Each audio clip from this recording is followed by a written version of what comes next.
자, 여러분 안녕하십니까? 근로자 퇴직급여 보장법을 담당하는 박후서입니다. 자, 근로자 퇴직급여 보장법은 보험 계리사 시험법 위에 1차 과목인 보험 관계 법령이 있죠? 그 중에 3개 법률이 있습니다. 뭐뭐 있습니까? 먼저 보험계약법, 두 번째 보험업법, 마지막 근로자 퇴직급여 보장법, 이렇게 3가지가 있죠. 그 중에 보험계약법에서 20문제가 출제되고 보험업법 15문제, 마지막 근로자 퇴직급여 보장법은 5문제만 출제됩니다. 근데 문제는 5문제밖에 나지 않지만 그래서 사람들이 많이 포기하는 경우도 있어요. 뭐 그저거 5개 정도야 뭐 그냥 난리지 뭐. 합쳐봤자 12.5점이잖아. 그 정도야 난리지 뭐 이렇게 생각하는데 그럴 필요는 없는 것 같습니다. 왜냐하면 실제로 투자하는 시간에 비해서 공부하는 데 시간에 비해서 이 얻어지는 이 아웃부터 즉 점수는 훨씬 더 높습니다. 평균 8시간 내지 9시간 정도만 여러분들이 공부하셔도 5문제 중에서 4문제를 맞출 수 있거든요. 그럼 8시간 공부해서 4문제 맞춘다? 상당히 가성비가 높은 법률이 되겠습니다. 그러니까 포기하지 말고 공부하시길 바랍니다. 또 이 보험관계법령은 여러분들이 고득점을 해야 되는 그런 과목이 되겠습니다. 왜냐하면 나머지 중에서 50점대 그 밑에 정도 50점 정도에서 왔다 갔다 하는 그 정도 점수 맞는 과목들도 한 2개 정도는 나올 수 있어요. 그럼 점수가 몇 점이 부족하죠? 60점에서 10점, 10점이 부족하다. 그럼 무려 20점이나 빵꾸 나거든. 이걸 뭐로 채울 수 있다? 보험관계법령에서 그 20점을 거기다 넣으려면 적어도 제가 볼 때는 80점 정도는 맞추는 게 맞다. 이렇게 말씀드리죠. 그래서 이 근로자 퇴직급여 보장법 포기하지 말고 공부하시기를 바랍니다. 이 근로자 퇴직급여 보장법은 용어 읽을 때 너무 길으니까 앞으로는 이걸 줄여서 표현할 겁니다. 뭐라고 표현한다? 근퇴법 이렇게 말할 겁니다. 강의할 때 근퇴법, 근퇴법 하면 이걸 말한다. 근데 대법원 판례 보면은 어떻게 정의해야 되냐? 퇴직급여법 이렇게 표현합니다. 그래서 근로자 퇴직급여 보장법을 대법원 판례 보면은 퇴직급여법 이렇게 되어 있으니까 혹시 여러분들이 기분서 읽다가 퇴직급여법으로 나오는 건 대법원 판례에서 그렇게 쓰고 있는 용어라는 것만 기억해 두시면 되겠죠. 그러면 이 근로자 퇴직급여 보장법 이 교재 전체적으로 어떻게 됐을까요? 지금 교재가 아직은 출간이 안 됐어요. 오늘이 12월 30일인데 거의 말일인데 지금 출판사에서 책들이 워낙 말일에 쏟아져 나오는 책들이 많아가지고 지금 좀 이게 좀 밀려 있습니다. 그래서 언제쯤 나오더냐? 1월 8일 이후에 책들이 배포가 될 겁니다. 그래서 1월 8일 이후에 여러분들이 구입하시면 될 것이고, 그래서 이 책은 어떤 식으로 되냐면 크게 보면 편제가 둘로 나눠져 있죠. 첫째는 근로자 퇴직급여 보장법, 근퇴법 이론이라고 해가지고 법령, 법조항이 있는 것들 쭉 정리한 것들, 그 법조항 정리한 게 첫 번째 파트고, 두 번째가 관련된 문제들을 갖다가 두 번째 파트로 나눴습니다.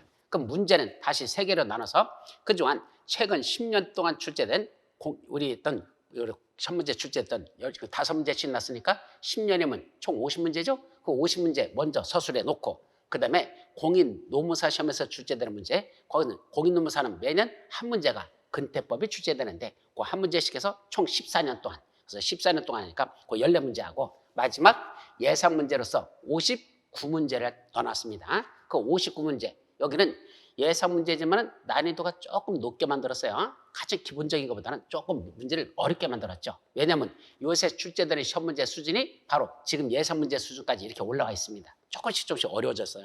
그렇기 때문에 그 59문제만 풀어도 올해 같은 경우 5문제 중에 4문제 이상, 거의 5문제 다 맞출 수 있었어요. 그 정도로 가능성이 있었기 때문에 여러분들 그 예상 문제 위주로 해서 꼭 정리를 하시기 바랍니다. 물론 기출문제는 기본적으로 풀어야 되는 거고, 근데 반복적으로 출제되는 게 참 많아요. 그거 보면. 그런데 예상 문제는 반복적인 게 아니라 우리 교재 순서대로 문제를 잘 구성했으니까, 그다음 맨 마지막은 최근에 나온 판례들과 관련된 판례 문제까지 다 넣어놨으니까 그 정도만 공부해도 5개 중에 4개는 충분히 맞춘다. 책은 그런 식으로 구성되어 있습니다. 그럼 첫 번째 나오는 게 여러분들 교재 8페이지에 보시면 근로자 퇴직급여 보장법 체계도라는 게 있습니다. 근데 이 체계도는 지금 공부하라는 게 아니고 나중에 공부가 다 끝났을 때 한 번 더 쭉 소설책 읽듯이 한번 읽어보세요. 그러면 무슨 말이구나 이걸 보면 금방 여러분들 알 수 있어요. 소설책 읽는 기본으로 한번 쭉 읽어보시라 라는 걸 말씀드리니까 요대로 한번 정리하시면 될 것이고 그때 와서 보도록 하고, 그럼 첫 번째 나오는 게 제1절 총칙에서 용어 정의가 나옵니다. 제가 처음에 이 근퇴법 저도 공부할 때 책을 읽으면서 이 말이 저 말 같고 저 말이 이 말 같고 처음에 상당히 혼동이 됐었습니다. 이유는 용어 정의를 정확하게 이해하지 못하고 이거 숙지하지 않고 본론 내용에 들어가니까 말귀를 잘 못 알아듣겠습니다. 이 말이 저 말 같고 저 말이 이 말 같습니다. 그래서 여러분들이 처음에 공부할 때는 뭐부터 정확하게 숙지하라? 바로 용어 정의부터 정확하게 하나하나 숙지를 하셔야 돼요. 그 다음에 이게 공부가 다 됐다 싶으면 그 다음에 본론 내용으로 들어가시기 바랍니다. 그래서 용어 정의가 정확하게 숙지가 안 됐을 때는 본론 내용 들어가는 걸 아직은 시작하지 않는 거, 그게 맞다는 걸 말씀드리죠. 제 경험상 그렇다는 얘기입니다. 그럼 첫 번째 나오는 용어 정의는 여기 봤더니 삼각형이 나와 있어요. 이렇게 삼각형이 나와 있죠. 이 삼각형의 이 성격이 뭐냐? 이거부터 이해합니다. 자, 근로자 퇴직급여 보장법이란 근로자가 어떤 사업장에서 일을 하다가 퇴직을 합니다. 그럼 퇴직할 때 나가는 그 퇴직급여 지급하는 걸 법으로 보장하자. 이게 근로자 퇴직급여 보장법입니다. 쉽게 말하면 회사에서 퇴직할 때 그때 그분에게 줘야 되는 퇴직급여가 있는데 그거를 어떻게 하면 보장할 것이냐라는 그 관련된 법령을 말한다. 그럼 이건 왜 만들었을까요?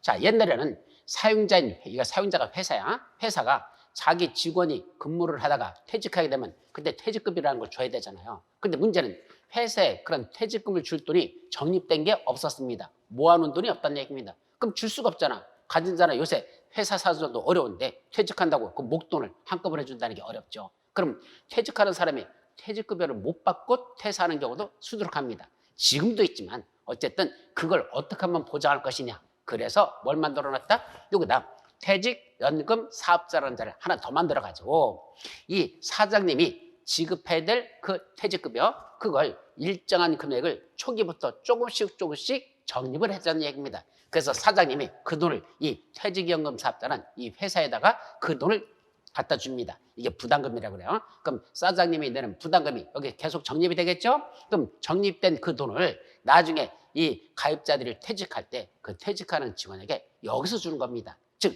사장님이 함부로 이 돈을 건들지 못하도록 이 돈을 함부로 사장님이 그걸 사적으로 유용할 수 없도록 이 회사를 통해서 적립을 해가지고 그 돈을 갖다 줄 수 있도록 이렇게 한다면 퇴직급여가 보장되지 않느냐라는 법에서 그런 취지에서 이 법을 만들었다 이런 뜻이죠.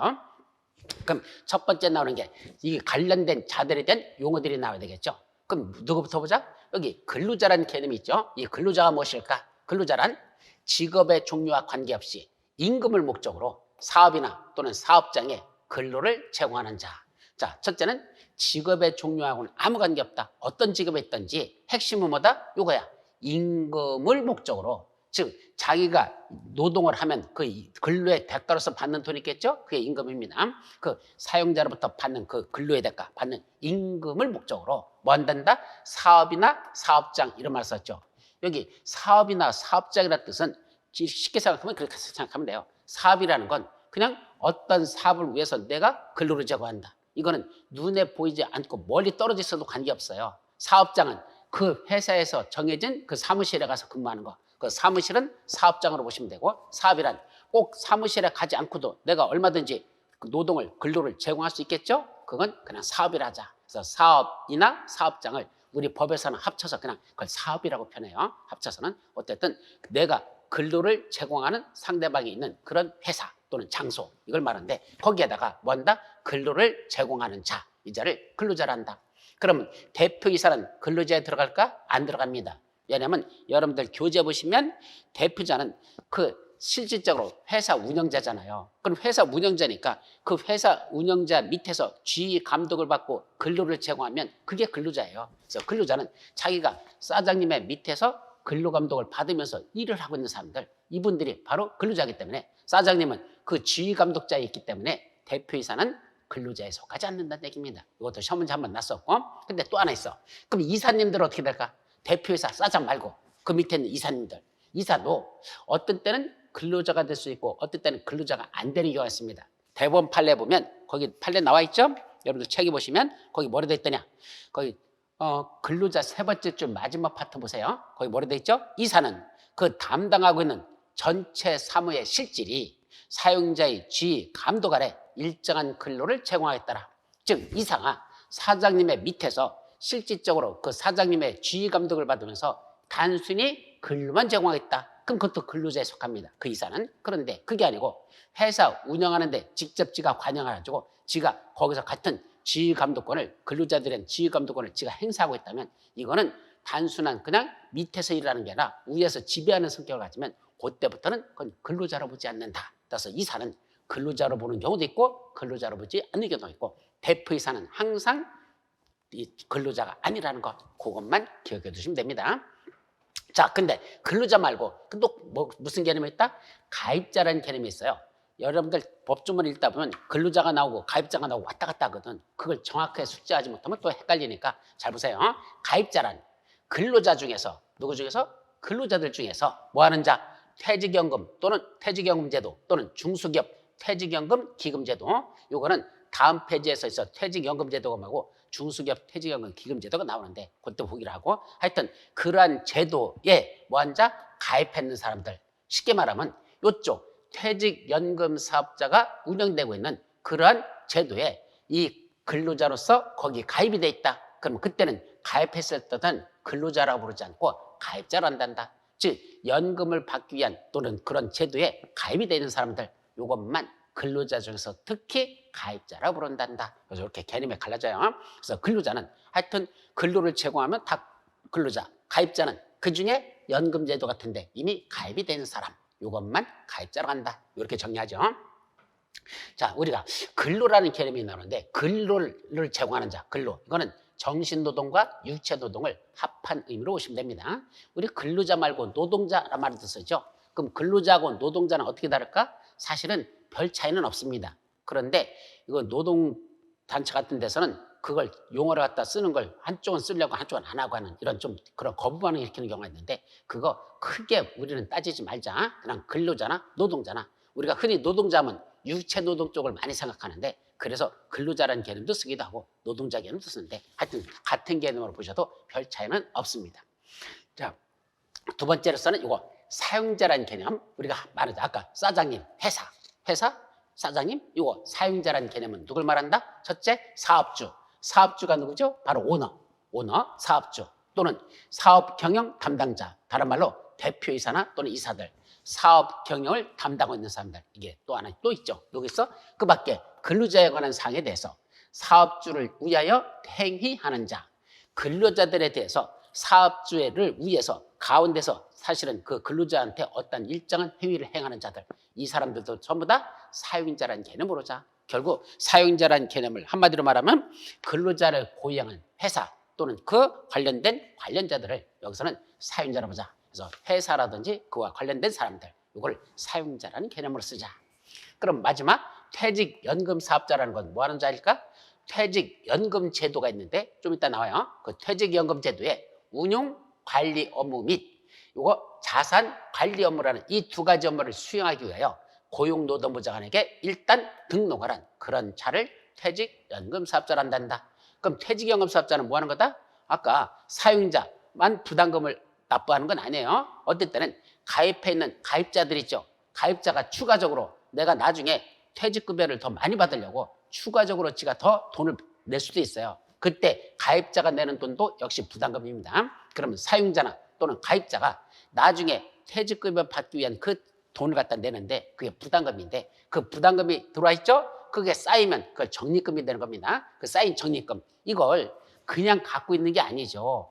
회사에서 사용자로부터 받은 돈 또는 근로자 가입자로부터 받은 돈 이 돈을 그냥 퇴직연금 사업자가 가만히 갖고 있는 게 아니라 그걸 뭐 해야 되죠? 불려야 되죠. 우리가 불린다는 건 뭐죠? 운용한다고 합니다. 운용. 그럼 운용한다는 건 그걸 어떻게 하든지 원금에다가 플러스 어떤 수익을 낼 수 있는 이 활동을 해야 되죠. 그럼 어떤 식으로 할까? 그 개념은 뒤에서 다시 나올 건데 간단히 말씀드리죠. 자, 원래 퇴직연금 사업자는요. 상품을 만들어냅니다. 무슨 상품? 퇴직연금이나 그거와 관련된 상품을 만들죠. 그 상품은 쉽게 말하면 어떤 식으로 만드냐면 자, 우리 상품 첫 번째 나온 걸 봤더니 여러분들이 내는 그 돈 있죠? 부담금? 이거로다가 어디다 하겠다? 예금이나 적금 같은 데 거기다가 이걸 투자하겠다. 그 상품이 만들어진 게 예적금과 관련된 상품이 있습니다. 그럼 거기다 그 돈을 넣어놓으면 나중에 기간이 지나면 그에 따른 이자가 늘어나죠? 그렇게 단순히 이자만 늘어나는 이런 상품도 있겠죠. 또 어떤 건 뭐가 있을까? 국공채 같은 거, 국공채, 국가나 또는 지방자치단체 또는 사채, 회사들이 마련한 사채, 더 나가서 주식, 더 나가면 부동산 이런 것들에도 투자해서 이익을 낼 수 있는 거 그런데 투자하기 위한 상품들 그럼 여러 가지 상품이 있겠죠. 예적금 상품도 있을 것이고, 이거는 아까 국공채 상품도 있을 것이고, 또 회사채 상품도 있을 것이고, 또 여기 주식에 대한 상품도 있을 것이고, 또 부동산에 투자할 수 있는 상품, 이런 여러 가지 상품을 만들어 가지고 누구한테? 사용자나 또는 가입자한테 그 상품을 제시하는 겁니다. 그래놓고 봐라, 이런 좋은 상품이 있으니까 우리 회사에 가입을 하라는 얘기입니다. 우리 회사로 들어오라는 얘기입니다. 그러면 거기서 수익을 내는 것만큼 너희들한테 줄게, 이런 식이죠. 그때 요 퇴직영업자가 그런 수익을 상품을 개발하거나 운영하는 업무를 담당하는 건 운영 관리 업무라고 하고, 그걸 자기들이 상품을 만들어서 그걸 그 사용자나 또는 가입자한테 제시해가지고 저기서 수익을 지들도 내겠다는 얘기입니다. 그리고 그에 대한 관리 수수료는 지들이 받아가면 되죠. 그러면서 이 사람들에게 그런 이익을 주겠다. 또 하나, 그런 통장을 만들어야 되죠. 계좌가 있을 때까, 계좌라는 건 통장이죠. 통장을 만들어서 그걸 관리합니다. 그거는 자산관리 업무라고 합니다. 계좌관리 및 입출구 업무를 수행하는 것, 이런 것들을 운용관리 업무나 또는 자산관리 업무를 수행하기 위해서 그런 고용노동부장에 등록하고 설립되는 회사를 퇴직연금 사업자란다 한다. 일단 요 정도만 기억하면 됩니다. 자, 그 다음에 관련돼서 여기 임금이란 말이 있고 평균임금이란 말이 있고 또 급여란 말이 있는데 요 개념 정리 세 가지. 첫째, 임금이란 누가? 사용자가, 사장님이 근로의 대가로 근로자에게 임금이나 봉급, 그 밖에 어떠한 명칭이든지 지급하는 일체 금품을 임금이라고 합니다. 그럼 임금은 사장님이 일하는 근로자에게 주는 돈, 이게 임금이에요. 그때 무슨 다 근로의 대가로 주는 겁니다. 공짜로 주는 게 아니라 네가 일한 만큼 그 대가로서, 근로의 대가로서 주는데 명칭은 뭘 붙이든지 따지지 않습니다. 뭐 임금이라 하든지 봉급이라 하든지 뭐 그 밖에 어떤 용어로 쓰든지 관계없어. 하여튼 근로의 대가로서 지급하는 일체의 금품, 근로의 대가로서 지급하는 일체의 금품은 전부 다 임금이라고 하자. 이런 개념 정리. 그런데 임금 중에서 무슨 임금이 있다? 평균 임금이라는 개념이 있어요. 통상임금과 평균임금이 갈라집니다. 그래서 그건 통상임금, 평균임금인데 이 중에 평균임금이라는 개념이 상당히 중요한 개념이야. 이것도 기억합니다. 먼저 평균임금이란 평균임금을 산정해야 될 사유가 발생한 날 이전 3개월 동안에 그 근로자에게 지급된 임금의 총액을 그 기간의 총 일수로 나눈 금액을 평균임금이라 한단다. 자, 말이 좀 어렵죠? 자, 요거는 잠깐만 이걸 다 지우고 나서 이 부분은 좀 지우자. 왜냐면 여기에 약간 그림을 그려야 돼요. 그래서 저쪽 칠판에다 하는 게 아니라 이 안에서만 우리가 작업을 이제 강의를 하다 보니까 여기다 좀 그리자. 어떻게 그릴까? 요거 화살표로다 이렇게 한번 그리죠. 이게 시간의 흐름입니다. 그러면 이때 평균임금이라는 건 어떻게 계산하느냐? 평균임금을 산정해야 할 사유가 발생한 날. 그럼 평균임금은 왜 산정하죠? 그 이유는 두 가지입니다. 첫째는 퇴직하잖아. 그럼 사직서를 쓰잖아요. 그럼 사표, 사직서가 제출돼서 그게 수리되는 거. 그죠? 그러면 퇴직하는 거죠. 또 하나가 이렇게 그동안 쭉 적립해 나가죠. 금액이. 그럼 적립금에 있는 일부를, 그중에 일부를 중간정산해 가지고 그걸 지급을 하는 거죠. 아무 때나 중간정산하고 법적으로 정해져 있어요. 일정한 사유가 있으면 퇴직급여 받을 돈 중에서 일부를 중간정산하자. 퇴직금 중간정산 제도가 있습니다. 그러면 내가 근무한 일수 받을 돈을 나중에 퇴직할 때 받는 게 아니라 중간에 미리 땡겨받는 거, 이게 중간정산인데 그렇게 할 수 있는 사유가 발생한, 그게 평균임금을 산정해야 될 사유가 발생한 날이 됩니다. 그럼 이때로 보자. 이때가 뭐죠? 바로 이거 퇴직하는 날. 우리가 퇴직하거나 또는 중간 정산이라는 게 필요하다는 얘기야. 그럼 그런 사유가 발생한 날. 그럼 그런 사유가 발생한 날은, 퇴직의 사유가 발생한 날은 언제가 발생하냐? 퇴직이 확정되는 날은 바로 그 여러분들이 퇴직하는 사직서를 썼죠. 그 사직서가 사장님께서 그걸 수리한 날, 사표 수리했다고 하죠. 사표 수리일, 이 날이 퇴직하는 날이고 그날이 평균임금을 산정해야 될 사유가 발생한 날입니다. 그리고 중간정산일 때는 중간정산이 확정된 날, 중간정산 확정일, 바로 그날, 요 날을 기준으로 하는 거야. 그날 이전 3개월 동안 그랬습니다. 그럼 해당하는 날, 퇴직 수리된 날은, 그 사표가 수리된 날은 빼고 그 전날부터 계산해서 지난 몇 개월 동안, 이게 3개월이죠. 여기까지. 그럼 여기서부터 여기까지가 1개월, 여기까지가 1개월, 여기까지 1개월. 그러면 지난 몇 개월? 요 3개월 동안에 뭘 받았어요? 근로자에게 지급된 임금의 총액이 있을 겁니까? 그럼 3개월 동안 받은 총 금액이 있겠죠? 임금이 있겠죠? 그걸 다 합친 금액. 그 합친 금액을 뭐로 나왔다? 그 기간의 총 일수. 그럼 여기 전날부터야 요 퇴직일이나 퇴직한 바로 전날부터 요 날까지 요 사지 요게 요 날짜를 일수로 나누래. 그 기간에 있는 총 일수로 나누래요. 그럼 총 일수로 나누면 3개월 동안 받은 총 임금에다가 그걸 총 일수로 나누면 뭐가 나오죠? 1일당 받은 평균 임금이 얼마다라는 게 나오는 거죠. 평균 임금은 1일당 얼마다라고 계산하는 게 중요한 거야. 하루지. 그게 한 달치 계산이 아니고 일주일치도 아니고 하루, 한 시간은 아니고 하루에 얼마의 임금을 받느냐. 그걸 평균 임금이라고 한단다. 이 말이야. 그래서 여러분들 책에 보시면 이거에 관해서 10페이지에 보시면 10페이지 거기 보시면 평균 임금 계산을 하는 게 있어요. 거기 예를 들어서 하고 계산한 거 있죠? 그 예를 들어서 계산한 거 그거 한번 보세요. 지금 설명한 대로. 그럼 여기 전날부터 지난 한 달 동안에 얼마 받았고 여기서 여기까지 지난 달에 한 달 받았고 그래서 저는 한 달 동안 얼마 받았다. 그럼 3개월 동안 받은 금액 있죠? 요 3개월 그걸 총 임금을 합산했습니다. 다 됐죠. 그러고는 요 3개월은 이걸 날짜로 다 다시 계산해. 그럼 요거 한 달 동안에 며칠. 왜냐면 이 날짜가 한 달이라는 개념이 어떤 때는 30일도 있고 어떤 때는 31일도 있잖아요. 그죠? 30일도 있고 31일도 있어. 그럼 여러분들 기본적으로 아시죠? 근데 뭐 또 있다냐? 28일도 있어요. 28일. 언제죠? 28일 있는 거? 바로 윤달이 꼈던 날. 보통은 4년, 8년, 12년 이대로 따지죠. 그때보다 윤년이 끼는 거. 윤년이 꼈을 때는 윤달이 있다고 하죠. 윤달이라는 건 2월달이 28일이 아니라 29일로 보는 날이 있죠. 28일로 되어 있고 2월달이 29일. 그러면 결국 어떤 때는 2월달 개념으로 보면 28일도 있고 29일도 있어. 또 일반적인 달은 30일도 있고 31일도 있어. 결국 1개월이라는 개념은 조심하세요. 1개월은 30일이 아니란 얘기입니다. 그럼 1개월이라는 건 어떤 때는 28일이 될 수 있고 어떤 때는 29일도 되고 어떤 때는 30일도 되고 어떤 때는 31일도 될 수 있습니다. 그럼 여기 3개월이라고 해놓고 3개월을 다 더하다 보면 이 속에는 28일도 들을 수 있고 29일짜리도 들을 수 있고 30도 있고 31일도 있다는 얘기야. 그 날짜를 다 더하면 총일수가 나오죠. 그거로 요 3개월 동안의 총 임금을 그 3개월 다시 날짜로 따진 그 총일수로 따진 그거로 나누면 1일당 얼마라고 산출되는 그 금액을 평균 임금이라고 한단다. 거기 계산했죠. 그거하고 또 하나 있어요. 그때 근로자가 취업을 한 후 3개월 미만밖에 안 된다? 그럼 3개월 미만일 때도 똑같이 평균 임금을 그렇게 계산을 합니다. 그럼 어떻게 계산하면 돼? 3개월이 안 되고 만약에 2달 반만 근무했다 치죠. 그럼 2달 반 동안 받은 총 임금이 있겠죠. 그걸 그 2달 반이라는 날짜로 다시 나눠버려.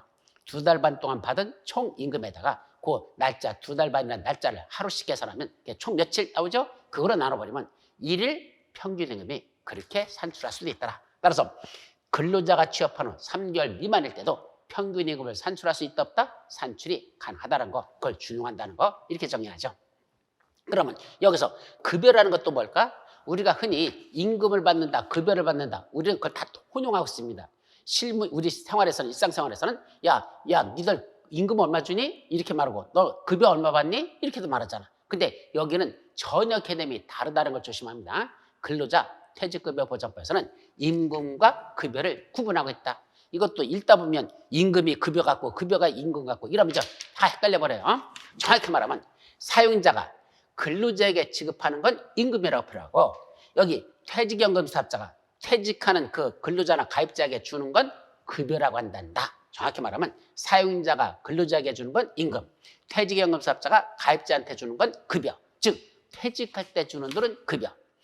근로의 대가로서 주는 건 평상시 주는 건 그건 임금, 평상시 주는 건 임금, 퇴직할 때 주는 건 급여인데 이 급여는 사장님이 직접 주는 게 아니고 여기 퇴직연금 사업자를 통해서 이렇게 나가는 걸 이걸 일반적으로 급여라고 한단다. 그래서 급여란 퇴직급여제도나 또는 개인형 퇴직연금제도에 의하여 근로자에게 지급되는 연금이나 또는 일시금, 요거 퇴직급여제도나 또는 개인형 퇴직연금제도 요 종류가 개념이 뭔지는 다음 페이지에서 나올 거니까 그때 보도록 하고 하여튼 퇴직급여제도나 개인형 퇴직연금제도에 의해서 누구한테? 근로자에게 지급되는 이 급여는 즉 퇴직급여는 둘로 나눠져요. 연금으로 지급하는 거 연금이라는 건 나눠가지고 주는 게 연금이죠. 일시금 퇴직할 때 한꺼번에 목돈으로 주는 거 일시금 이렇게 연금이나 일시금으로 지급하는 걸 뭐라고 한다? 그거는 급여라고 한단다. 이 개념. 그 다음에 세 번째로서는 부담금과 적립금이라는 이 개념을 한번 정리하죠. 먼저 부담금은 우리 기본서에 보시면 여러분들 교재 10페이지 8번에 보면 10페이지 8번에 적립금이라는 건 나와요. 이 적립금은. 근데 무슨 개념은 부담금이라는 개념은 법조문에 없어요. 사실은 만들어 놨어야 돼. 부담금도. 왜냐면 제가 처음 공부할 때를 생각하는 거야. 공부할 때 저도 헷갈렸던 건 여러분들 똑같이 헷갈릴 거라는 거기 때문에 말씀드립니다. 적립금이 나오고 부담금이 나오고 처음에는 막 읽다 보니까 적립금, 부담금, 적립금, 부담금 뭐 이게 무슨 말이지? 해서 많이 헷갈렸었어요. 그래서 여러분들에게 이거 다시 정리합니다. 그러면 부담금이란 용어는 법에 없지만은 여기는 명시해놨어. 법조문에 없어요. 부담금이란 가입자의 퇴직 등 지급 사유가 발생했을 때, 아까 지급 사유가 발생하는 건 둘 중에 하나죠. 퇴직하거나 또는 중간정산 이런 거 할 때 그때 지급 사유가 발생하는 거야. 근데 대부분은 퇴직하는 걸 지급 사유로 봅니다. 우리는 근로자 퇴직급여 보자 보니까 퇴직할 때 주는 거, 그게 바로 퇴직 등 지급 사유가 발생했을 때 그 급여를 지급하기 위해서, 아까 급여라는 건 퇴직할 때 주는 돈이 급여죠. 그 급여를 지급하기 위하여 사용자 또는 가입자가 납입한 자금을 말합니다. 그 사용자가 여기다가 돈을 내거나 아니면 가입자가 여기다 내는 돈, 그걸 뭐란다? 그걸 부담금이라 한단다. 그래서 퇴직할 때 받기 위해서 미리 내는 돈들, 미리 내는 돈, 이거는 부담금이라고 한단다 이 말이야. 반면에 가입자의 퇴직 등 지급 사유가 발생한 때 그 급여를 지급하기 위하여 사용자 또는 가입자가 그 다음 납입한 부담금으로 적립된 자금, 그걸 적립금이라 한다 이 말이죠. 그럼 부담금은 그냥 사용자나 또는 가입자가 내는 돈은 내가 이제 매적 적립하는 거죠. 적립하려고 내는 돈, 그거는 내는 건 뭐라고 한다? 부담금. 그럼 그렇게 해서 모아지는 돈, 그래서 쌓이는 돈은 적립금 이렇게 있다. 아셨죠? 개념 정리는 그 정도만 하면 됩니다. 여기까지가 삼각관계에 관련된 용어들로 보시면 되죠. 자, 여기서 이제 용어들이 뭐가 문제가 되죠? 퇴직급여제도와 퇴직연금제도라는 게 어떻게 되냐? 여러분들 기본서에 나오는 9번하고 10번에 보면 퇴직급여제도, 퇴직연금제도 이 개념 정리 나오죠? 그 두 가지 퇴직급여제도, 퇴직연금제도라는 개념을 보도록 하죠. 먼저 퇴직급여제도에는 몇 가지가 있다? 자 보세요. 네 가지가 있다는 걸 먼저 기억합니다. 퇴직급여제도, 확정급여형 퇴직연금제도, 확정기여형 퇴직연금제도, 중소기업 퇴직연금 기금제도, 퇴직금제도 네 가지가 있고 뭐는 들어가지 않는다? 개인형 퇴직연금제도는 퇴직급여제도에 포함되지 않는다. 정확해야 돼요. 다시 한번 퇴직급여제도에는 첫째 확정급여형 퇴직연금제도, 두 번째 확정기여형 퇴직연금제도, 세 번째 중소기업 퇴직연금 기금제도, 마지막 퇴직금제도까지 요 네 가지 하나 둘 셋 넷 요거를 퇴직급여 제도로 가자.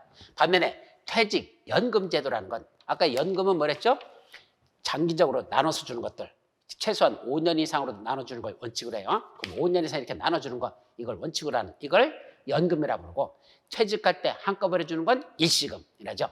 그럼 그 급여는 아까 연금과 일시금이 있다 그랬잖아. 그러니까 급여제도는 연금으로 줘도 되고 일시금으로 줘도 되고 이게 가능해. 그런데 퇴직연금제도는 오직 연금으로 주는 게 원칙이야. 근데 원칙이라 그랬어. 근데 예외적으로 일시금도 가능하다. 그럼 뭐 연금이란 말을 왜 붙여놨어? 붙이지 말지. 하여튼 퇴직연금제도는 연금도 가능하고 일시금도 가능한데 문제는 몇 가지가 들어있다? 퇴직연금제도는 딱 세 가지만 들어간다는 거. 이게 중요한 겁니다. 확정급여형 퇴직연금제도, 확정기여형 퇴직연금제도, 하나 더 개인형 퇴직연금제도. 이렇게 세 가지만 묶어서 퇴직연금제도. 반면에 퇴직급여제도 요 개인형 퇴직연금제도를 빼고 나머지 확정급여형 퇴직연금, 확정기여형 퇴직연금, 중소기업 퇴직연금 기금, 퇴직금제도 요 네 가지만 묶어서는 퇴직급여제도를 한다. 그러니까 퇴직급여에 네 가지 들어가고 퇴직연금에 세 가지가 들어간다는 거. 이때 퇴직연금제도는 특히 요거 중소기업 퇴직연금 기금제도는 퇴직연금제도에 들어가지 않는다. 여기 뭐라 써놓고 연금기금제도라고 연금이라고 버젓이 써놓고 연금제도에는 안 들어간다. 연금이 내도 써놓고는 연금이라고 부르면 안 된대. 그죠? 홍길동이가 아버지 보고 아버지라 부르면 안 되는데 여기 써놓기는 연금이라 써놓고 퇴직연금제도는 들어가지 않는 거 중소기업 퇴직연금 기금제도는 원칙적으로 퇴직연금제도에 들어가지 않는다라는 것도 조심해서 기억해야 됩니다. 당연히 퇴직금제도는 이거는 여기도 당연히 퇴직연금제도는 포함되지 않는다. 그래서 총 제도로 보면 몇 가지가 있나 보세요. 뭐 있어? 확정급여형, 확정기여형, 개인형, 그 다음에 중소기업 퇴직연금기금, 그 다음에 퇴직금제도에서 총 몇 가지가 있죠? 5가지가 있어요. 총 따져보면. 그 중에 퇴직급여제도는 5가지 중에 4가지가 들어가고 이 퇴직연금제도는 그 중에 3가지가 들어간다. 그래서 5가지 중에서 4가지, 3가지로 구분된다는 것 꼭 정확하게 이거부터 외우지 않으면 앞으로 진도 나가면서 계속 헷갈려요. 그래서 이렇게 퇴직급여제도와 퇴직연금제도가 뭐뭐로다가 구분되는지를 먼저 제일 정확하게 숙지하시라. 아셨죠? 이거 알아야 돼요. 자, 그러면 확정급여형 퇴직연금제도는 뭘까? 이거부터. 자, 영어로 DB라고 썼죠. 실무에서도 그랬고 신문 같은 데는 다 DB, DC 이렇게 써요. DB, DC, IRP. 그럼 이렇게 써버려요. DB, DC, IRP 이렇게 쓰죠. 이게 무슨 말일까? DB라는 게 무슨 말이죠? Defined Benefit 이렇게 되죠. Defined Benefit 무슨 뜻이야? Defined라는 건 확정된 이런 뜻이죠. Benefit 어찌든 이건 이 은혜 그렇죠. 강력한 베너핏이 걸려있는 뭐 이런 거 있잖아. 뭐 최강 무슨 특수부대 위원들 나와가지고 뭐 출신들 그 뭐 하는 것이죠. 경력 뭐 경영하는 거 거기 보면 강력한 베너핏을 제공합니다 이렇게 하잖아. 그때 베너핏이라는 건 일단 은혜를 준다, 제공한다 이런 뜻인데 바로 디파인드라는 건 확정이라는 거고 그때 뭘 준단다? 바로 베너핏을 주겠다, 급여를 주겠다, 확정된 급여를 주겠다. 이게 확정급여형 퇴직연금제도라고 부르고 그럼 이제 DC는 뭐죠? 확정기여형 퇴직연금제도는 바로 Defined Contribution. Contribution이 무슨 말이죠? 기여한다, 공헌한다 이런 뜻이잖아. 기여, 공헌. 그러다 보니까 확정된 컨트리뷰션, 기여형 말이죠. 따라서 defined benefit는 확정급여형이라고 표현하고 defined contribution은 확정기여형이라 한단다. 영어야. 그래놓고 영어부터 먼저 정의할까요? 개인형 퇴직연금제에서 IRP 여기다가 개인형 퇴직연금제는 IRP, I individual 개인적인 사적인 또는 개인적인 individual이라고 하죠. 그 다음에 retirement 뭐죠? 은퇴라는 뜻이야. 그러니까 퇴직이라는 뜻이죠. 은퇴, 퇴직. 그 다음에 펜션. 요 펜션이 연금이라는 뜻이죠. 펜션. 그래서 individual retirement pension 이렇게 쓰면 이걸 개인형 퇴직 연금 이렇게 표현하죠. 그게 IRP라고 쓴단다. IRP. 이렇게 개념 정리 영어부터 정리하고 그러면 앞으로 이제 확정급여형, 확정기여형 이렇게 말하기 복잡하면 DB, DC, IRP 이렇게 표현할 거야. DB, DC, IRP 먼저 개념 정리하시고 그러면 확정급여형이란 뭘 말한다? 근로자가 받을 급여 수준이 사전에 결정되어 있는 퇴직연금제도를 말한다. 자, 근로자가 받을 급여의 수준이라는 게 무슨 말이야? 급여 수준이라는 게 퇴직할 때 받는 게 급여라 그랬죠? 그걸 얼마나 받을 것이냐라는 그 금액의 수준이 어느 정도 받을 것이냐 이것이 언제나 사전에 이미 결정되어 있는 퇴직연금제도. 그럼 퇴직할 때 얼마 받을 것이? 근무하고 있는 사람이 내가 오늘부로 퇴직하면 내가 얼마나 받을 것인가? 이게 이미 정해져 있다는 얘기입니다. 급여 수준이 퇴직할 때 받을 급여 수준이 오늘 퇴직한다면 나 오늘 얼마 받지? 내일 퇴직하면 얼마 받지? 이걸 내가 계산할 수 있다는 얘기야. 그래서 내가 이미 퇴직을 한다면 얼마 받을 거냐는 건 이미 결정돼 있다. 이것이 확정급여형 퇴직연금제도로 가죠. 반면에 확정기여형 퇴직연금은 그게 아니고 급여 지급을 위해서라는 거 뭐죠? 나중에 그 가입자가 퇴직을 하게 되면 그분한테 급여를 줘야 되죠? 그 급여 지급을 위하여 누가 사용자가 부담해야 할 부담금의 수준.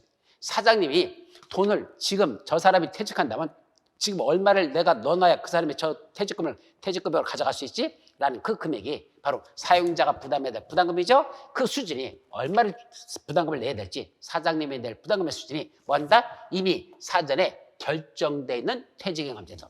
사전에 사장님이 얼마 줘야 되는지 미리 결정되어 있다.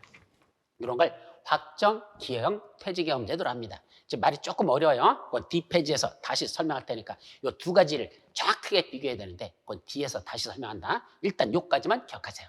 그 다음에 중소기업 퇴직연금 기금제도라는 게 있죠. 이거는 중소기업 요번에 시험 문제 났죠? 이때 중소기업이라는 그 상시 근로자가 몇 명이다? 30명 이하의 근로자를 사용하는 사업에 한정해서만 중소기업이라고 요즘 표현해요. 이때 중소기업이란 누굴 말한다? 상시 근로자가 30명 이하밖에 안 되는 그런 근로자를 사용하고 있는 사업장, 여길 말하고, 이때 근로자의 안정적인 노후 생활 보장을 지원하기 위해서 어떻게 한단다?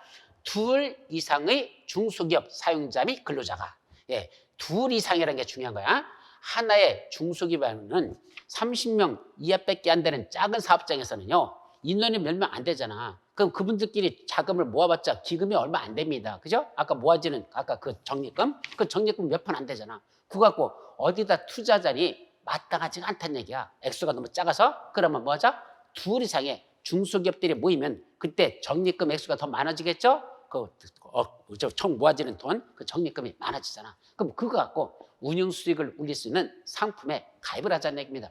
운용 수익을 높일 수 있는 그런 퇴직영업사업자를 선정해가지고, 야, 어느 회사 상품이 제일 좋지? 야, 저 회사 퇴직영업사업자 저 상품 괜찮겠다. 거기 가입하면 될 거 아니야. 그래서 하나의 중소기업이나 최소한 둘 이상의 중소기업 사용자도 부담금을 납부하고, 또 가입자들도 추가적으로 퇴직금을 더 받으려고 추가적으로 낼 수 있다 그랬죠? 그때 사용자가, 근데 이거는 근로자가 납입한, 사용자 및 근로자가 납입한 부담금 등으로 공동의 기금을 조성 운영하여, 그래서 공동의 기금, 그럼 자금이 모아졌죠? 그게 일종의 적립금이 모아졌죠? 그걸 기금을 가지고 공동으로 만든 기금을 조성해서 운영해가지고 근로자에게 그거로 급여를 지급하는 걸 중소기업 퇴직연금 기금제도를 한단다.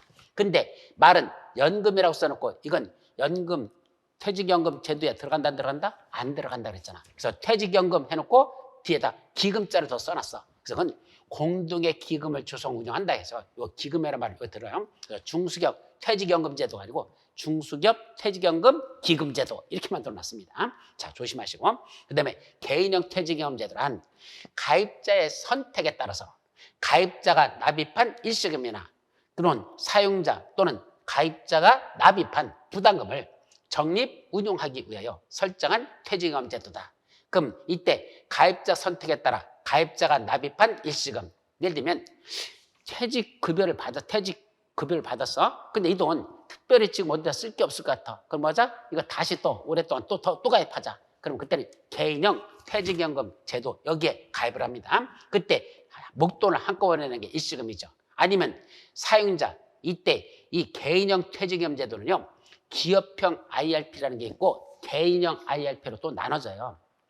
그럼 개인형 IRP는 말 그대로 개인들이, 여러분들이 개별적으로 근로자나 아니면 또 퇴직하거나 또는 자영업자도 마찬가지야. 개인들이 내는 돈, 그렇게 모아지는 거, 그렇게 해서 운영되면 개인형 IRP라는 거, 순수 개인형이라고 하죠. 순수 개인형 퇴직연금 제도라고. 그게 아니고 아까 상시 근로자 30명이 아니라 10명 이하밖에 안 돼. 10명보다 더 작아. 그렇게 작은 그런 기업에서 가입하는 건 그건 기업형 IRP로 갑니다. 그럼 이 기업형 IRP 두 가지가 있어. 그래서 순수 개인형 퇴직연금 제도, 그다음에 기업형 개인형 퇴직연금 제도인데, 거기 또는 그 가입자가 납입한 부담금을 적립 운용하기 위해서 설정한 퇴직연금 제도인데, 급여 수준이나 부담금 수준이 사전에 미리 얼마로 낸다고 확정된 거 없습니다. 이게 핵심이야. 급여의 수준이나 또는 부담금의 수준이 아직 확정되지 않은 퇴직연금 제도를 개인형 퇴직연금 제도를 한단다. 그래서 이 세부적인 내용을 좀 들어가야 이 말귀가 뭔지 알아들어요. 속에 있는 내용이 모르는 상태에서는 개념만 갖고는 조금 말이 어렵다. 그럼 여기서 제일 중요한 게 DB하고 DC죠. 확정급여형 퇴직연금 제도, 개인 확정기형 퇴직연금 제도. 요 개념부터 먼저 정리하죠. 둘을 비교합니다. 자, 이건 어떻게 이제 운용이 되는 거야? 이 운용을 보는 거야. 먼저 사장님이, 사용자가 사장님이죠. 사장님이 뭔다? 일단 부담금을 납입을 합니다. 어차피 근로자들, 자기 일하고 있는 그 근로자들이나 그때 돈을 줘야 되는 건, 퇴직급여는 누가 주는 거야? 원래 사장님이 줄 돈이잖아. 그 사장님이 줄 돈을 직접 적립을 하는데, 자기 금고에다가 돈을 적립하는 게 아니고 퇴직연금 사업자라는 이 퇴직연금 사업자는 회사에다가 그 부담금을 납입을 하는 겁니다.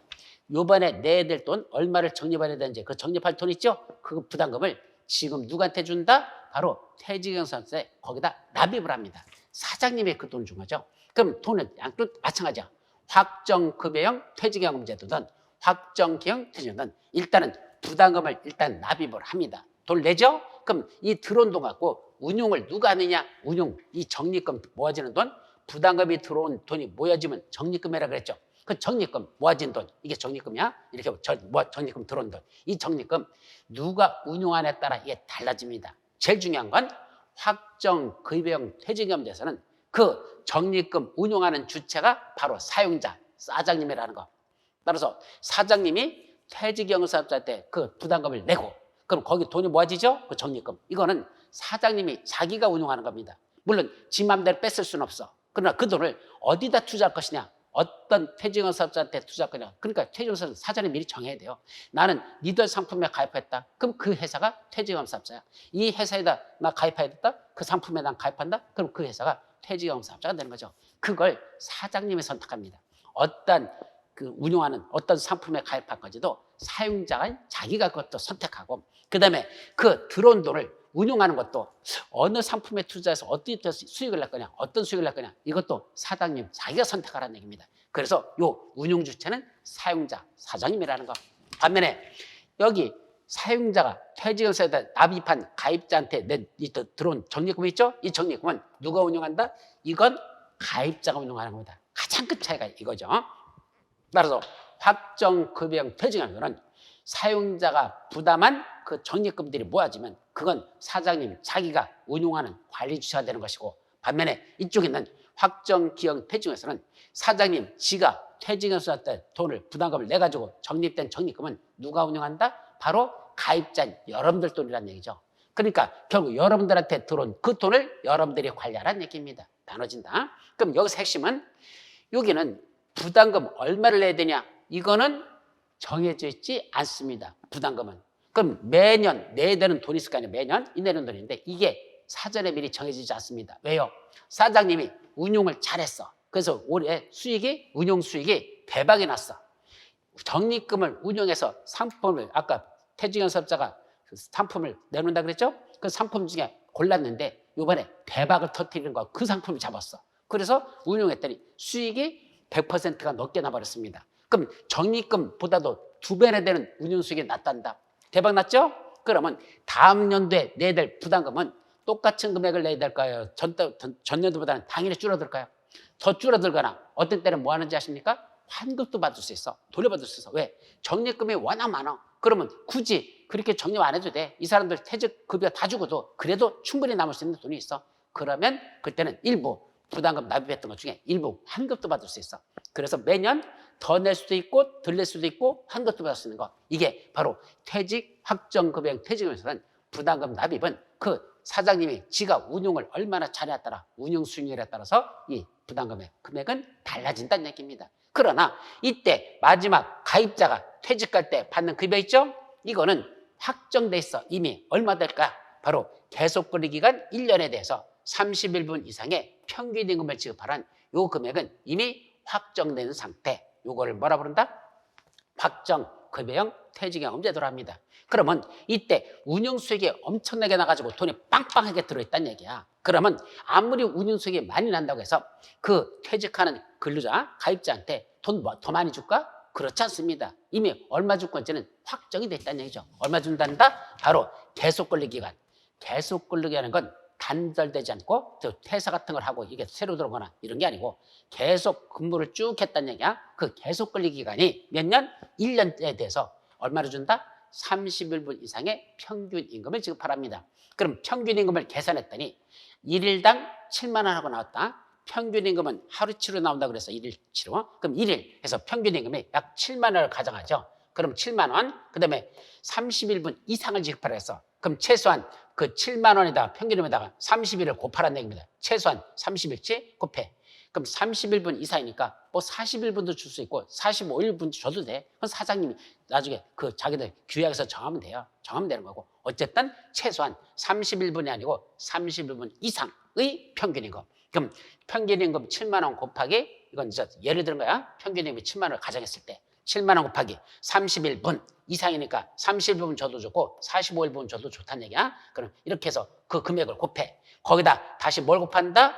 결국 계속 근로기간. 만약 근무한 기간이 몇 년이다? 10년. 그럼 여기다 10년은 10을 곱하라는 얘기입니다. 그럼 7만 원 곱하기 30일 또는 7만 원 곱하기 40일 하여튼 30일분 이상이니까 거기다 곱하기 계속 근로기간 그 연수를 곱하라는 얘기입니다. 물론 10년인데 10년 120일을 근무했다. 그럼 10년하고도 120일을 더 근무했다. 그럼 여기다 플러스 365일분에 121분을 더 더해주면 되겠죠. 그래서 이렇게 계산해서 요거에다 다시 나온 게 아니라 요거 10년치는 그냥 10을 곱하면 되는 거고 요건 365분에 그 해당 날수만큼 그거는 또 더해서 지급하면 되는 것. 이것이 금액이 이미 확정이 됐다는 얘기입니다. 그러니까 이미 확정된 건 뭐야? 계속 근로기간 1년에 대해서 30일분 이상의 평균인 것만 드린다. 아무리 운용을 잘해서 적립금이 빵빵하게 늘어났다 하더라도 그건 사장님의 이익인 거지 이 근로자들의 이익은 아니고 나가는 그 근로자가 퇴직할 때는 요 금액만 받도록 돼 있다. 그럼 내가 오늘 퇴직한다면 계산할 수 있죠. 내가 현재 지난 3개월 동안에 계속 기간 지난 3개월 동안에 내가 받은 돈 그걸 나눴더니 일일 평균임금이 나오겠죠? 지난 3개월 거 받은 거 갖고 총인수로 나눴잖아. 그럼 평균임금 하루 얼마라고 나왔죠? 거기다가 곱하기 31분을 곱하고 다시 거기다가 내가 몇 년 근무했지? 근속연수. 이걸 계속 근로기간 다른 말로 근속연수라고도 하는데 법률용어는 계속 근로기간이야. 계속 근로기간을 거기다 곱해버려. 그러면 총 내가 받을 게 금액 얼마라고 여러분들 산출됩니다. 어디에 나오냐면 교재 10페이지 맨 밑에 보시면 근로자 급여 수준 해가지고 그 계산법 거기 나와 있어요. 그래서 거기에서 2,100만 원 이상을 지급하라 그런 거 있죠. 그런 식으로 계산합니다. 반면에 이쪽 사용자가 부담금을 납입했죠. 그때 이 부담금이 이미 확정이 돼 있어요. 얼마 준단다? 연간 임금총액. 자, 사용자가 이 근로자한테 줘야 될 연간 임금 총액이 얼마라는 게 정해지겠죠. 그럼 올해 연봉이라고 하죠. 우리가 말하는 흔히 연봉 얼마로 정해지죠? 임금 총액. 그거에 12로 나눈 것 중에 하나. 그러니까 12분의 1이니까 어찌 보면 한 달치죠. 아까 여기는 31분이라고 표시하고 딱 한 달이라고 했잖아. 31분. 여기는 12분의 1. 한 달 개념이지만 12분의 1 이상을 이미 부담금으로 납입을 하랍니다. 그럼 연간 그 근로자가 받아야 될 임금총액이 있을 건데 그거에 한 달치 해당하는 12분의 1 이거를 사장님이 퇴직영업사업자 이 계정에다가 여기다 그 돈을 넣으란 얘기입니다. 그럼 뭐가 뭐요? 그 돈이 뭐이죠? 적립금이 뭐이죠? 그럼 이 적립금은 누가 운영한다 그랬죠? 사장님이 운영합니까? 아니야. 가입자 겁니다. 이미 가입자한테 어떻게 보면 지급한 거랑 똑같은 효과야. 아까 여기 들어온 건 사장님 돈이야. 이건 사장님 돈이지만 이거는 가입자 돈으로 보는 게 정확한 겁니다. 그럼 가입자 자기 돈이 됐잖아. 그럼 그걸 누가 운영해? 가입자 지가 운영하는 거야. 아까는 사장님이 어떤 상품을 선택할 건지 그걸 선택하는 건 사장님 권한이지만 여기는 가입자가 자기가 이거 그냥 안전하게 그냥 예적금으로 가자 이럴 수도 있죠. 아니야. 요새 주식값이 오르니까 이거 주식과 관련돼서 투자하자 이러면 되죠. 아니야. 요새 부동산이 좋으니까 부동산에 투자하자. 뭐 이런 식으로 가지고 그 상품을 찾아서 그 관련된 그런 주식에 관련된 상품, 부동산에 관련된 상품 이런 데를 지가 가입할 수 있는 선택권은 누가 갖는다? 가입자가 갖는 겁니다. 그래서 운영이 나겠죠? 근데 이 운영이 아까 운영 수익이라고 했는데 꼭 이익만 날까? 손해보는 경우도 있을까? 손해보는 경우도 있겠죠. 어떻게 대박만 있겠어? 잘못해가지고 즉 투기적 상품이 강한 것들 즉 이익이 많이 날 수도 있다는 얘기는 반대로 하면 손해가 많이 날 수도 있죠. 그게 투기적 상품이잖아. 그런데 가입을 하면 대박이 날 수도 있지만 쪽박 찰 수도 있다는 얘기입니다. 여기도 마찬가지죠. 가입자가 대박 날 수 있는 상품이 될 수 있지만 쪽박이 되는 상품도 있을 수 있습니다. 그래가지고 지가 운용을 했어. 그럼 적립금하고 운용수익금하고 두 가지가 있겠죠? 그거 나갈 때 퇴직 시 뭔다? 그거 다 지가 가져가면 된다는 얘기입니다. 따라서 일단은 여기다가 적립금하고 운용수익금이 들어오면 자기가 관리를 잘해서 그게 많아지면 운용수익에 따라서 변동 적립금 하고 운용수익에 따라서 달라져요. 나갈 때 퇴직할 때는 요걸 주는 겁니다. 그러니까 뭐는 확정돼 있고 사장님이 납입해야 될 부담금의 수준인 연간 임금총액의 15분 이상을 그걸 납입하라는 요건 확정돼 있지만 퇴직할 때 얼마로 받을까? 이거는 확정기형 퇴직에서는 확정돼 있지 않습니다. 이거는 변동된다는 얘기죠. 자기가 운용을 잘하면 많이 받아가고 운용을 잘못하면 원금도 못 보는 손해를 볼 수 있다 이런 뜻이고요. 반면에 이쪽은 사장님 지가 운용을 잘하잖아. 그래서 운용해가지고 그러면 운영이 많이 잘 되면 이익이 많이 나면 그 다음 연도에 부담할 부담금은 줄어들 것이고 운영을 잘못해서 손해보면 그 다음 연도에 낼 부담금은 더 많아질 것이고 부담금은 들쑥날쑥 한다는 얘기죠. 그러나 뭐는 확정돼 있다? 얼마 줄 건지 그 퇴직하는 근로자에게 줘야 될 사용자한테 그 가입자한테 줘야 될 그 금액은 계속 권리가 1년에 대해서 31분 이상의 평균 임금을 지급하는 이거는 확정돼 있다는 얘기입니다. 요걸 주라고 이미 확정됐다. 아셨죠? 그게 바로 확정급여형, 확정기여형 퇴직연금제도의 비교표라는 거. 여기까지. 자, 그 다음에 사전지정 운용제도, 사전지정 운용방법. 요거 시험 문제 나죠? 가입자가 적립금의 운용 방법을 스스로 선정하지 않은 경우. 자, 요거는 확정기여형 퇴직연금제도와 관련된 거야. 확정급여형에는 관계없어요. 확정기여형 퇴직연금제에서 그 가입자가 적립금 운용 방법 어떻게 운용할 건지 어떤 걸 선택할 건지 사전에 미리 정해놓은 게 없어. 그러면 사전에 지정한 운용 방법을 그걸 누가 미리 적립 운용 방법을 스스로 지가 선정을 안 해요. 어떤 걸 선정 안 하지 수도 있잖아. 안 한대. 그럼 뭐죠? 사전에 미리 어떻게 운용할 건지 운용 방법을 지정해 놓은 그 적립금을 운용합니다. 즉 사전에 미리 어떤 거에 할 건지를 정해놔요. 만약에 내가 이거 적립금 운용 방법을 내가 선택하지 않으면 그때는 이 방법에서 하십시오. 요거 이렇게 하세요. 라고 지가 사전에 미리 이렇게 정해놓은 거. 사전에 지정한 운용 방법. 그 운용 방법대로 적립금을 운영하면 되는 거. 이걸 사전 지정 운용 제도라고 표현합니다. 이게 실질적으로 외국에서 보니까 자기가 직접 매하는 것보다는 이걸 선택해서 하는 게 더 수익이 더 높아진대요. 왜 그러냐면 매년 그 가입자인 근로자들이 회사에서 일하기도 바빠 뒤지겠는데 어느 상품에 가입하는 게 수익이 더 날까? 이걸 매 자기가 선택한다는 게 이게 어렵거든요. 매년 그걸 분석해가지고 일하기도 바쁜 사람이 맨날 저거 분석하면서 야, 내년에는 어떤 상품으로 가입하지? 이거 선택하기 어렵잖아. 그러니까 보통 어떻게 하냐? 한번 가입해놓고 2년이고 3년이고 5년이고 10년이고 그냥 내버려둬요 그걸. 근데 그게 운영 수익률이 더 좋은 게 있는데도 그냥 그대로 내버려두는 수가 있죠. 그래서 방치되는 거라 그냥 가는 수가 내년대로 작년에 했던 대로 가요. 작년대로 가요. 작년대로 해죠. 이렇게 하는 게 너무 많아가지고 사전에 미리 그걸 선정하지 않는다면 만약에 이번에 그 운용 방법을 선택해야 되는데 안 했어. 그러면 사전에 미리 해놓은 그거 정해놓은 대로 그대로 하는 걸 사전지정 운용제도로 하죠. 그럼 운용하는 방법은 사전지정 운용제도에 따라 적립금을 운용하기 위해요. 운용 관리 업무를 수행하는 퇴직연금 사업자가 그 사전지정 운용 방법에 하나 이상의 운용 유형을 포함하여 고용 노동자한테 승인을 받는 운용 방법으로 되고 있더라. 따라서 하나 이상의 운용 유형을 포함시켜서 그걸 고용 노동자한테 승인을 받아요. 자, 이런 방법으로 운영하는데 고용 노동자한테 저 이런 식으로 해도 괜찮을까요? 라고 퇴직연금 사업자가 고용 노동자한테 일단 승인을 받아야 돼. 왜냐하면 과연 그런 상품이 문제가 없었는지는 고용노동자들이 심사를 하겠다는 얘기입니다. 그래서 고용노동자들이 그 퇴직연금사업자가 만드는 그 운영방법이 과연 괜찮을지 사전에 미리 심사하는 승인 과정을 거친 후에 그 다음에 그 운영 유형을 누구한테 그 가입자들한테 제시하면 가입자들이 사전에 미리 이거 괜찮다 이거 정해놓으면 되는 거죠. 그렇게 여러분들이 이해하시면 됩니다. 이런 것들이 바로 나오는 여러분들 용어 정의에 관한 것들은 여기까지가 끝입니다. 자, 다음 페이지 마지막 하나 더. 적용 범위라는 게 나오죠. 그럼 근로자 퇴직연금보장법은 어떤 경우에 적용되느냐, 어디까지 적용할 거냐, 적용을 시험 문제 아주 잘 나요. 원칙은 근로자를 사용하는 모든 사업이나 사업장에서 적용하라. 그래서 누구를 적용한다?